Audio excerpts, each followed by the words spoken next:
നമസ്കാരം. സൗദിയുടെ നിലപാടിനെ ഇപ്പോൾ ഏവരും ഉറ്റുനോക്കിക്കൊണ്ടിരിക്കുകയാണ്. സൗദിക്ക് എങ്ങനെയാണ് ഇത്തരത്തിലൊരു മനംമാറ്റം ഉണ്ടായത്? വളരെ ശക്തമായ രീതിയിലുള്ള ഒരു നിലപാടാണ് സൗദി അറേബ്യ ഇപ്പോൾ ഇസ്രായേൽ ഫലസ്തീൻ വിഷയവുമായി ബന്ധപ്പെട്ട് സ്വീകരിച്ചിരിക്കുന്നത്.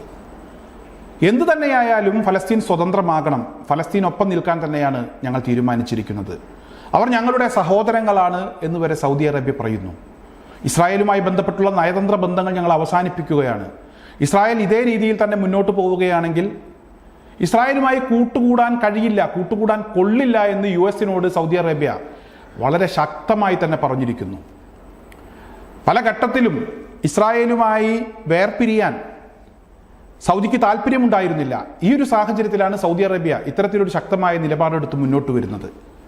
ഈ നിലപാടെടുത്തു എന്ന് മാത്രമല്ല, തൊട്ടടുത്ത ദിവസം തന്നെ സൗദി അറേബ്യ ഒരു ഉച്ചകോടി വിളിച്ചു. ആ ഉച്ചകോടിയിൽ സൗദിയെ കൂടാതെ 4 മുസ്ലിം രാജ്യങ്ങൾ ഉണ്ടായിരുന്നു. UAE, ഈജിപ്ത്, ഖത്തർ, ജോർദാൻ തുടങ്ങിയ രാജ്യങ്ങൾ ഈ ഉച്ചകോടിയിൽ പങ്കെടുത്തു. നിലപാട് അവർ വീണ്ടും ആവർത്തിച്ചു, മറ്റു രാജ്യങ്ങളുടെ പിന്തുണ അഭ്യർത്ഥിച്ചു. ഇപ്പോൾ ലോകരാജ്യങ്ങളുടെ പിന്തുണ സൗദി അഭ്യർത്ഥിക്കുകയാണ്. UN സെക്യൂരിറ്റി കൗൺസിലിൽ ഉൾപ്പെടെ ഫലസ്തീനിലെ അപകടകരമായ ഒരു സാഹചര്യത്തെ സൗദി അവതരിപ്പിച്ചുകൊണ്ടിരിക്കുകയാണ്. ഫലസ്തീൻ സ്വതന്ത്രമാകണം, അധിനിവേശം അവസാനിപ്പിക്കണം. ഇപ്പോൾ ഇസ്രായേൽ റഫേൽ ഒരു സൈനിക ഓപ്പറേഷന് പദ്ധതിയിടുന്നു. ജനത്തിരക്കേറിയ റഫേൽ അത്തരത്തിലൊരു സൈനിക ഓപ്പറേഷന് പദ്ധതിയിട്ടാൽ അത് വലിയ രീതിയിലുള്ള പ്രത്യാഘാതങ്ങൾ ഉണ്ടാക്കും. ഒരുപാട് മനുഷ്യർ മരിച്ചു വീഴും. അത്തരത്തിലൊരു സൈനിക ഓപ്പറേഷൻ നടക്കാൻ പാടില്ല, അത് നടത്താൻ പാടില്ല എന്ന് സൗദി ശക്തമായ രീതിയിൽ തന്നെ ആവശ്യപ്പെട്ടുകൊണ്ടിരിക്കുകയാണ്. കഴിഞ്ഞ ദിവസം ഖത്തറും പറഞ്ഞിരുന്നു, ലോകരാജ്യങ്ങൾ ഒന്നായി നിൽക്കണം, ഇസ്രായേലിനെ നിലക്ക് നിർത്തണം, പാഠം പഠിപ്പിക്കണം. ഇസ്രായേലിനെ നിലക്ക് നിർത്തിയില്ലെങ്കിൽ ഇവിടെ ഫലസ്തീനിലെ സാധാരണക്കാരായിട്ടുള്ള ആളുകൾ മരിച്ചു വീഴുന്നത് പോലെ തന്നെ ഇസ്രായേലിനുള്ളിലെ അവസ്ഥയും വളരെ പരിതാപകരമാണ്. ഇസ്രായേലിന്റെ ഒട്ടുമിക്ക പ്രദേശങ്ങളിലും ഹിസ്ബുള്ളയുടെ ആക്രമണങ്ങൾ എത്തുന്നുണ്ട്, മിസൈലുകൾ ചെന്ന് പതിക്കുന്നുണ്ട്, റോക്കറ്റുകൾ ചെന്ന് വീഴുന്നുണ്ട്. അവിടുത്തെ സാധാരണക്കാരായിട്ടുള്ള ആളുകളുടെ ജീവിതം വളരെ പ്രയാസത്തിലാണ്, ഒരുപാട് പ്രയാസങ്ങൾ അനുഭവിക്കുന്നുണ്ട്.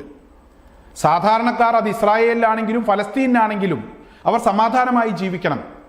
ഭരണാധികാരികളുടെ അഹങ്കാരം അത് ജനങ്ങളുടെ മേലിൽ വെച്ച് കെട്ടരുത്. ഇസ്രായേലിലെ സാധാരണക്കാരായിട്ടുള്ള ആളുകൾക്ക് മനസ്സമാധാനം ഉണ്ടാകണം. ഇസ്രായേലിലെ സാധാരണക്കാരായിട്ടുള്ള ആളുകളും പ്രക്ഷോഭത്തിലാണ്, പ്രതിഷേധത്തിലാണ്. പാർലമെന്റിൽ ഉൾപ്പെടെ കയ്യേറ്റങ്ങൾ ഉണ്ടായിട്ടുണ്ട്. ബെഞ്ചമിൻ നെതന്യാഹുവിന്റെ വീട് വളയുന്ന സാഹചര്യം ഉണ്ടായിട്ടുണ്ട്. തെരുവിലിറങ്ങി അവർ പ്രതിഷേധം രേഖപ്പെടുത്തുന്നു, പ്രക്ഷോഭം സംഘടിപ്പിക്കുന്നു. അതായത് ഇസ്രായേലിനകത്തും തീ പിടിച്ച സാഹചര്യമാണ്. മൊത്തത്തിൽ അപകടം ഇല്ലാതാക്കുന്നതിന് വേണ്ടി, അപകടകരമായ സാഹചര്യം ഇല്ലാതാക്കുന്നതിന് വേണ്ടി വെടിനിർത്തൽ അനിവാര്യമാണ്. ഇസ്രായേലിനെതിരെ ലോകരാജ്യങ്ങൾ ഒന്നിക്കണമെന്ന് ഖത്തർ ആവശ്യപ്പെടുന്നു. തൊട്ടടുത്ത സമയങ്ങളിൽ സൗദി അറേബ്യ ഇതേ ആവശ്യവുമായി രംഗത്തെത്തുന്നു. ഇപ്പോൾ ഖത്തറും സൗദിയും ഒന്നിക്കുന്ന ഒരു കാഴ്ചയാണ് നമുക്ക് കാണാനാകുന്നത്. ഇവരോടൊപ്പം ജോർദാനും ഈജിപ്തും UAE-യും കൂടുന്നു. ഇനിയും ലോകരാജ്യങ്ങൾ, അത് ഇസ്ലാമിക രാജ്യങ്ങളാവട്ടെ ആകാതിരിക്കട്ടെ, സൗദിക്കൊപ്പം വരും എന്ന് തന്നെയാണ് പ്രതീക്ഷിക്കുന്നത്. സൗദിയുടെ ഈ ഒരു മനംമാറ്റവുമായി ബന്ധപ്പെട്ട് വലിയ ചർച്ചകൾ തന്നെ നടക്കുന്നുണ്ട്. എന്തായാലും മേഖലയിലെ ഒരു വലിയ രാജ്യമാണ് സൗദി അറേബ്യ, അക്കാര്യത്തിൽ ഒരു തർക്കവുമില്ല. വലിയ സാമ്പത്തിക ശേഷിയുള്ള രാജ്യമാണ്. അമേരിക്കയെ താങ്ങി നിർത്തിയത് പലപ്പോഴും സൗദി അറേബ്യയാണ്. അമേരിക്ക സാമ്പത്തികമായി തകർന്ന സമയത്ത് വലിയ രീതിയിലുള്ള ഒരു നിക്ഷേപം അമേരിക്കക്ക് കൊടുത്ത് അമേരിക്കയെ താങ്ങി നിർത്തിയ, സാമ്പത്തികമായി താങ്ങി നിർത്തിയ ഒരു രാജ്യം. അമേരിക്കക്ക് വലിയ കടപ്പാടുണ്ട് സൗദിയോട്. അല്ലെങ്കിൽ തന്നെ ഗൾഫ് രാജ്യങ്ങളോട് അമേരിക്ക കടപ്പെട്ടിരിക്കുകയാണ്. ഈ ഗൾഫ് രാജ്യങ്ങളെ ചൂഷണം ചെയ്തുകൊണ്ട് തന്നെയാണ് അമേരിക്ക ജീവിക്കുന്നത്. സൗദി അറേബ്യ ഒരു നിലപാടെടുത്താൽ ആ നിലപാടിനപ്പുറത്തേക്ക് പോകാൻ എന്തായാലും അമേരിക്ക തയ്യാറാകില്ല. കാരണം അമേരിക്കയുടെ നിലനിൽപ്പ് സൗദി അറേബ്യയുമായി ബന്ധപ്പെട്ടിരിക്കുന്നു, അക്കാര്യത്തിലൊരു തർക്കവുമില്ല. മറ്റൊരു പ്രധാനപ്പെട്ട വിഷയം ഇന്ന് ഹിന്ദുസ്ഥാൻ ടൈംസ് പുറത്തുവിട്ടത്, കഴിഞ്ഞ ദിവസം അമേരിക്കയുടെ വ്യോമാക്രമണത്തിൽ കൊല്ലപ്പെട്ട 17ഓളം വരുന്ന ഹൂത്തി സൈനികരുടെ സംസ്കാര ചടങ്ങിനെ കുറിച്ചാണ്. ഹൂത്തി സൈനികരുടെ സംസ്കാര ചടങ്ങുമായി ബന്ധപ്പെട്ട് യമൻ ഉന്നത സൈനികരുടെ ഒരു സാന്നിധ്യം ഉണ്ടായിരുന്നു ഈ സംസ്കാര ചടങ്ങുമായി ബന്ധപ്പെട്ട്. അതുപോലെ തന്നെ ഒരു കൂട്ടപ്രാർത്ഥനയുണ്ടായിരുന്നു. ഇതിനൊപ്പം തന്നെ ഹൂത്തികൾ ഒരു പ്രതിജ്ഞയും എടുത്തിരിക്കുന്നു. അതായത് അമേരിക്ക ഒരു വലിയ തിരിച്ചടി, അത് ഏത് നിമിഷവും അമേരിക്ക നേരിടാൻ തയ്യാറാകണം. ഹൂത്തികൾ പലപ്പോഴും പലതരത്തിലുമുള്ള ആക്രമണങ്ങൾ നടത്താറുണ്ട്, പറഞ്ഞ കാര്യങ്ങൾ അവർ പാലിക്കാറുമുണ്ട്. എന്നാൽ ഒരു വലിയ നീക്കം തന്നെ അമേരിക്കക്കെതിരെ വരും ദിവസങ്ങളിൽ ഉണ്ടാകുമെന്നുള്ളൊരു പ്രഖ്യാപനമാണ് ഹൂത്തികളുടെ ഭാഗത്തു നിന്നും ഉണ്ടായിരിക്കുന്നത്. അതായത് ഈ സംസ്കാര ചടങ്ങൊക്കെ ഒന്ന് കഴിഞ്ഞോട്ടെ, ഈ പരിപാടികളൊക്കെ ഒന്ന് കഴിഞ്ഞോട്ടെ, ഞങ്ങൾ തിരിച്ചടിച്ചിരിക്കും, അമേരിക്കയോട് ചോദിച്ചിരിക്കും, ഒരു തർക്കവുമില്ല എന്ന് ഹൂത്തികൾ പ്രഖ്യാപിച്ചിരിക്കുകയാണ്. ഹൂത്തികൾക്കാണെങ്കിൽ ഇറാന്റെ പിന്തുണ വേണ്ടുവോളമുണ്ട്. ഹൂത്തികളെ നേരത്തെ തൊട്ടപ്പോൾ ഇറാൻ ശക്തമായ രീതിയിൽ തിരിച്ചടിച്ചിരുന്നു. ഹൂത്തികൾ ആവശ്യപ്പെട്ടതനുസരിച്ച് ഇറാന്റെ യുദ്ധക്കപ്പൽ അത് ചെങ്കടലിലേക്ക് പോയിരുന്നു. അതായത് ഹൂത്തികളെ തൊട്ടാൽ, ഹൂത്തികളുമായി ബന്ധപ്പെട്ടൊരു പ്രശ്നമുണ്ടായാൽ അത് ഇറാന് വലിയ രീതിയിൽ വേദനിക്കും, ഇറാന് പൊള്ളും, അക്കാര്യത്തിലൊരു തർക്കവുമില്ല. ഹൂത്തികൾ ഇത്തരത്തിലൊരു പ്രഖ്യാപനം നടത്തിയ സാഹചര്യത്തിൽ ഇറാൻ ഇനി വെറുതെ ഇരിക്കാൻ സാധ്യതയില്ല. അമേരിക്കക്ക് പലതവണ ഇറാൻ വാണിംഗ് കൊടുത്തിരുന്നു, അതുപോലെ തന്നെ ഇസ്രായേലിനും വാണിംഗ് കൊടുത്തിരുന്നു.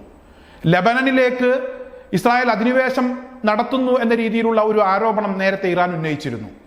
ഇസ്രായേൽ കനത്ത തിരിച്ചടി നേരിടേണ്ടി വരും എന്നും ഇറാൻ പറഞ്ഞിരുന്നു. ഇക്കാര്യം ഇറാൻ പറഞ്ഞതിന് തൊട്ട് പിന്നാലെ തന്നെ ഹിസ്ബുള്ളയുടെ പോരാളികൾ ഇസ്രായേലിനകത്തേക്ക് തുടർച്ചയായി വ്യോമാക്രമണം നടത്തിക്കൊണ്ടിരിക്കുകയാണ്.